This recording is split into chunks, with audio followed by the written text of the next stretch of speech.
Hey guys, welcome to my channel, Life After Accutane. It's about 7:30. I'm on the beach in Jersey, where I live. I woke up at 4:30 this morning and didn't know what to do with myself, so I decided to come to the beach and make a video. I set up this channel for people who've been negatively affected by a drug known as Accutane or Roaccutane or isotretinoin or isotretinoin, however you want to pronounce it. I took this drug back in 2009 and didn't really work out that well for me. I know there's lots of people out there who take this drug, it clears their acne and they can go on with their lives. If you're one of those people and you find yourself at this channel, this probably isn't for you, and yeah, try to refrain from commenting beneath, because really, if it went well for you, you should really just be moving on with your life and not really focusing on people who are sharing their negative experiences. But my experience certainly was negative, and I come across a lot of people now who have also had a very similar experience or an even worse experience than me. The way it went for me, I took the drug at 29 after struggling with acne on and off right from about the age of 18, so about a decade of acne issues. But to be honest with you, it was never that major, and looking back, I probably could have sorted it out with diet by removing dairy, wheat and sugar and all the processed garbage from my diet.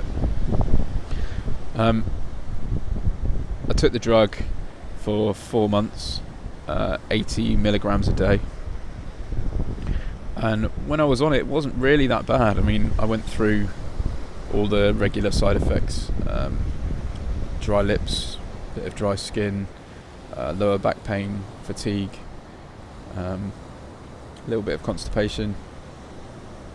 And then I finished the drug after 4 months. I was incredibly fatigued by the end of it, but gradually I started to feel a bit better and my skin was clear, which I was really happy with at the time. But then a couple of months after taking it, I started to feel strange, and at the same time my acne began to come back. But yeah, my health just went into a gradual decline. I didn't know why. I wasn't really tying it to the drug at the time, stupidly, and when I was going to doctors or going to the prescribing doctor, he was just telling me that it couldn't have been the drug that caused the issue, because I wasn't on it anymore.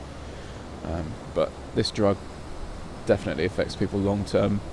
The positive effect of it long term is clear skin, and if clear skin can last a lifetime after taking the drug, then the way I see it is the negative effects can also last a lifetime.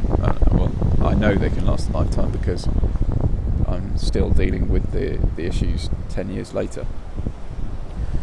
So what happened to me was I started to feel this fatigue that I couldn't explain, and my digestive system started playing up with chronic constipation and just not digesting things properly. I started to experience anxiety, something I'd never had before, and it wasn't an anxiety that was triggered by any kind of thoughts. It was just there all the time, just a constant stimulation of my nervous system.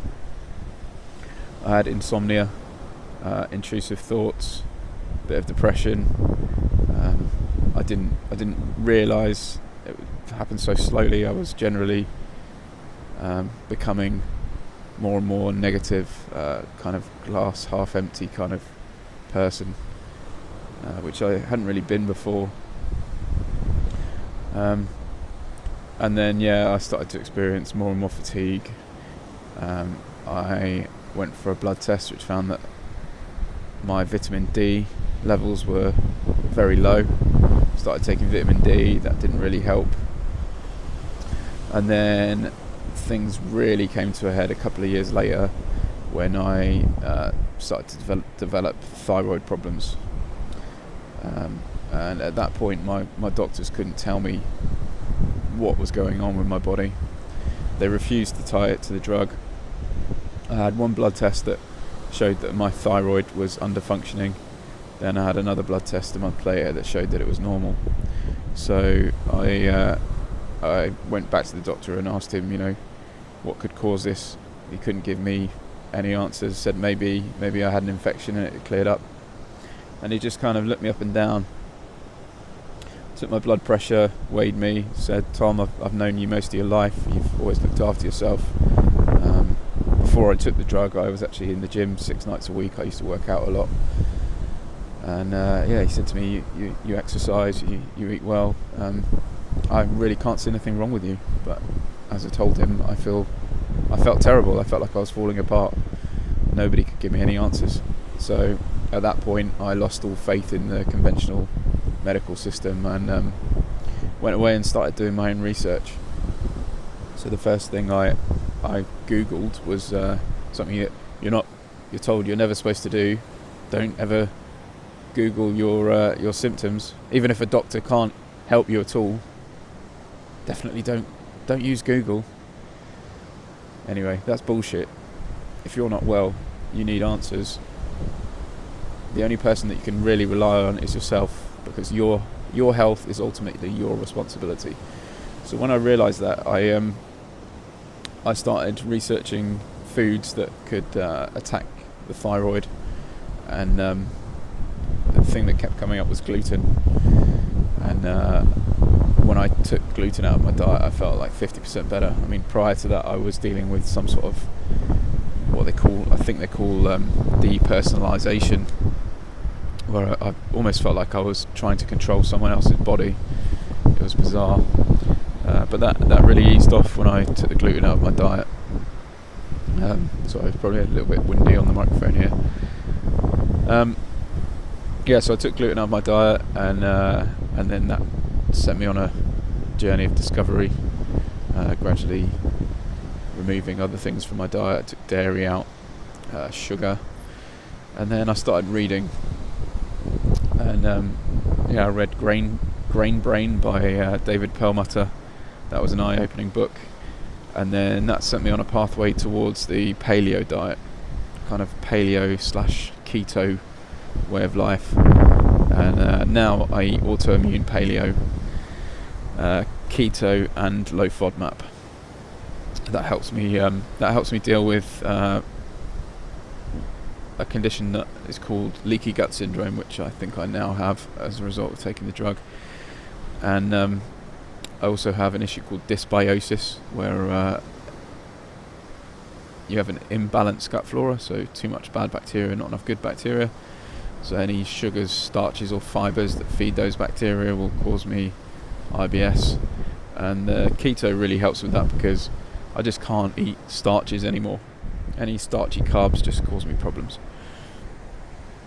And created this channel really to get my own story out there, share what I'm doing, and really try to keep things positive, try to help other people that are in the same situation. And I also want to raise awareness of the negative things that can happen when taking this drug. I know there are a lot of people who've got really severe acne, and they take it and their skin clears up and they feel like it's saved their life.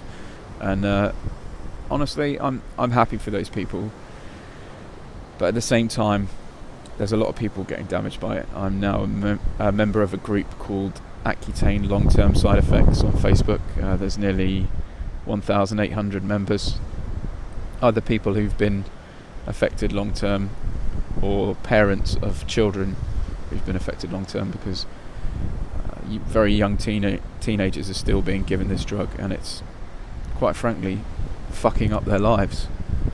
I'm contacted quite regularly by teenagers,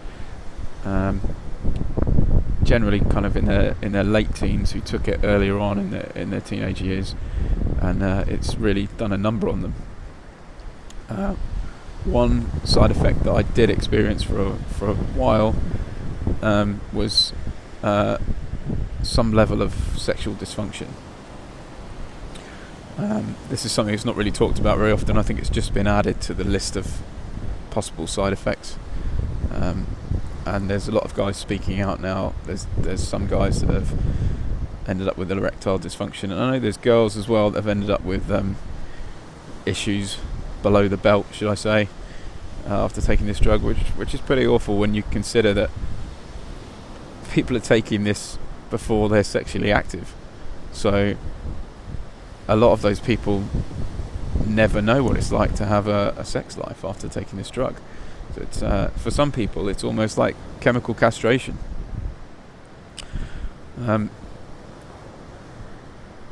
It's just a really, really, really horrible drug for some people. And if you've taken it and it hasn't worked out well for you, and you'd like your story told, then please get in touch with me. I've set up an email address for this channel.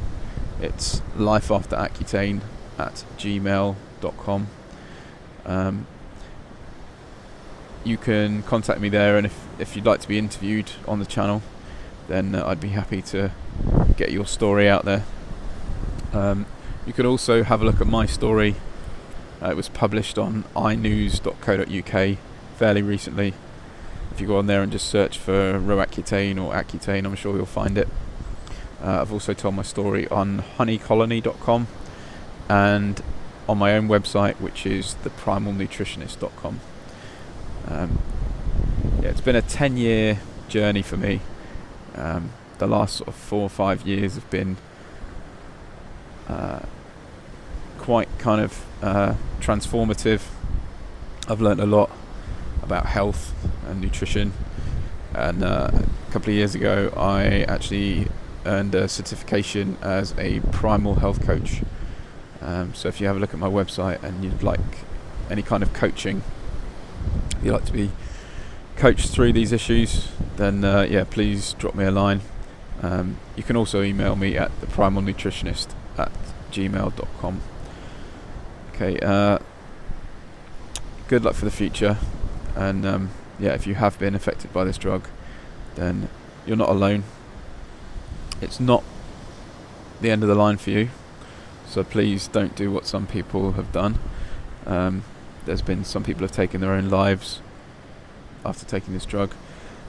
There is light at the end of the tunnel. You can feel better, significantly better.